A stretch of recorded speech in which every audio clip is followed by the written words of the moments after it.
Eu acho que a primeira providência, Eliane, é a gente tentar estabelecer um método. Se não fizermos isso, o Brasil não vai achar o caminho. Deixa eu tentar explicar com números o que eu sustento como argumento. O Brasil, entre 1945 e 1980, crescia 6,34% ao ano. Meio século de país que mais cresceu na história do capitalismo mundial. De 80, quando a gente quebra, em função, vamos dizer, do episódio contemporâneo da alta unilateral de juros norte-americanos, mas também da sofisticação da velocidade dos ciclos tecnológicos que impôs padrões de produtividade que nós não vimos acontecer, esse modelo está desafiando, de ir lá até cá, a morte do velho modelo nacional desenvolvimentista, a elite brasileira para solucionar isso. A Constituição de 88 passou ao largo disso e anunciou duas coisas que eram muito importantes. Uma era a reinstitucionalização dos nossos costumes democráticos, que nós jamais imaginávamos que fosse voltar a estar em discussão por esse governo fascista que nós temos, de um genocida boçal, como é, na minha opinião, com todo respeito a quem pensar diferente, o governo do senhor Jair Messias Bolsonaro. Mas o outro capítulo, que é o do desenho da economia política, foi uma promessa que se revelou mentirosa. Ela nunca foi cumprida. Uma promessa de um estado de bem-estar social que desenha as bases desse estado de welfare state para o Brasil, mas que nunca foi capaz de dar os passos consequentes para que isso fosse, para além de uma letra generosa da Constituição, uma prática que se oferecesse à cidadania brasileira.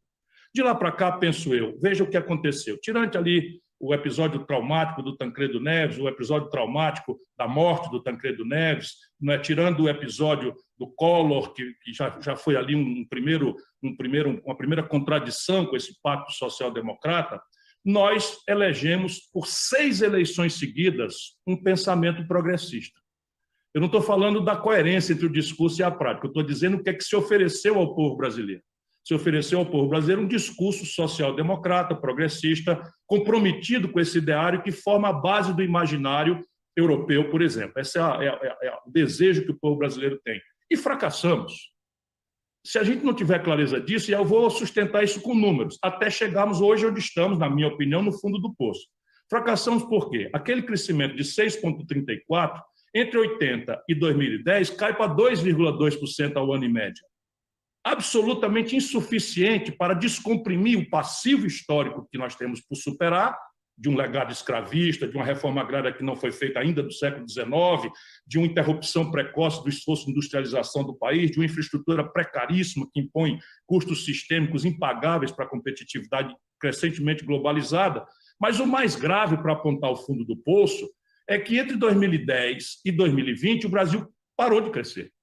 São 0,2 negativo, 10 anos. 10% da população brasileira hoje vivente nasceram com o país parado. E olha como é chocante para percebermos, por esses números, como o problema não é Chico, Maria ou Manuel. Regimes os mais díspares. 6 desses 10 anos foram a administração do PT, 2 do Michel Temer, 2 do Bolsonaro. E aí nós temos a clareza de como o nosso problema é muito mais de concepção estratégica do que propriamente dessa discurseira, não é, com fortes traços caudilhescos e personalistas e despolitizantes da população brasileira. Essas médias, elas às vezes não explicam por que houve pequenos voos de galinha na sequência do Real, que deu um momento de felicidade à reeleição do Fernando Henrique, ou do nacional consumismo da primeira fase do PT no governo com Lula. Mas isso daí, como o país estrategicamente não tem projeto, representou imediatamente sequências de crises que tem aí o fundo do poço com Jair Bolsonaro. Números para não extrapolar o tempo e a gente ter um começo de conversa e as pistas do que temos que fazer. Sob o ponto de vista popular, nesse momento, 130 milhões de brasileiros não têm segurança alimentar. 20 milhões não vão comer amanhã, ou já não comeram hoje. Não é? O Brasil tem, pela primeira vez na sua história, mais da metade da sua população apta para o trabalho empurrada para a informalidade, perdendo renda, sem nenhuma proteção, nem hoje, nem na velhice futura. O Brasil tem o maior desemprego da história. Passamos de 14,2% de desemprego aberto, não é? Num país em que a Seguridade Social também está se precarizando de uma forma dramática. Vamos pelo lado agora da questão dos que, como nós nos preocupamos com a saúde do Estado brasileiro. O Brasil tem um déficit, Eliane. Eu vou terminar. O Brasil tem um déficit, nesse momento anualizado, de 900 bilhões de reais. E a dívida galopa para 90% do PIB pela primeira vez na história.